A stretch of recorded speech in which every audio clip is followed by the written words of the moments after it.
Okay, guys, today I want to show you what purchasing one house a quarter for the next 5 years could do for you, your net worth. So let's take a look at what we got going on here. All right, so as you see everything right here, these are the assumptions I used in this formula.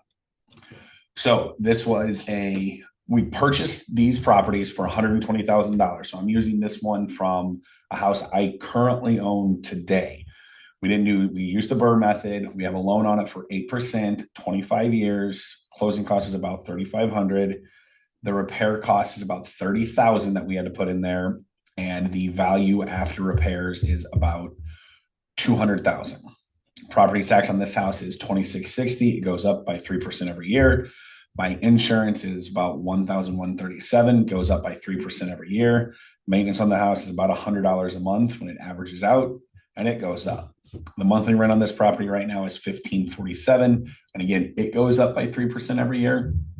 Put in a 5% vacancy rate, and then appreciate at 3% per year. We hold these properties for just 5 years. Obviously, I think you should hold them a lot longer, but let's just say we're in 5 years from now, we are done and we're out and we're cashing everything out. And then it costs 6% to sell these houses. So the first four houses you purchase, so the very first year you're doing that, you're going to hold those houses for 5 years. Your cash flow on those isn't much at all, 127 per month. So total monthly cash flow when you have all four of those properties, $500. Not a lot. The profit when you sell those houses, though, would be, if you did not buy any more, would be about 340, a little over 340,000. The total cash flow on those for those 5 years is a little over 30,000. Okay. Not great, but not bad. So then we're going to buy four more houses. But again, we're only going to hold these for these next 5 years. So we're only holding these next four houses for 4 years. So the same formula, but now your annual income has went up to $12,000 a month. And when you sell those, you're going to be over at 635,000.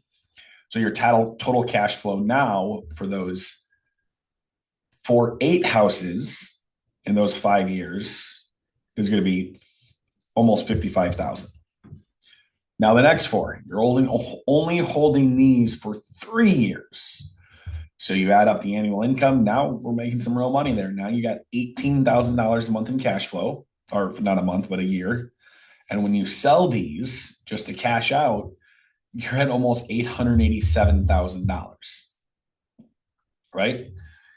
Then the next four, we're only holding these babies for 2 years, seeing what the cash flow is doing. Now we're almost at $24,000 a year in cash flow.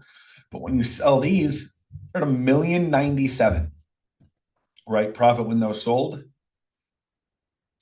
Then the last four, you're only holding those for 1 year, but now your cash flow is about 30,000. And when you sell all those, you're at $1.27 million. Your total cash flow that you received for all those 5 years when you kept on adding those was $91,000. Now, there's a few things I want to point out. One is you're probably going to have some maintenance along the way. So let's say you did not touch this $91,000 and you just put it right into the properties. Maybe you paid off debt faster, so it would be a higher number to sell here.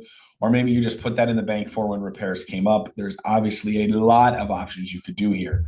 But you'd be able to put another $1.27 million in your retirement, let's say, or in your account or whatever, if you only held these 20 houses for that 5 year point. So you start today and in 5 years, you're done. $1.27 million. That is what the power of compounding real estate can do. And that is just one house per quarter. What does it look like for you guys? Would love to hear.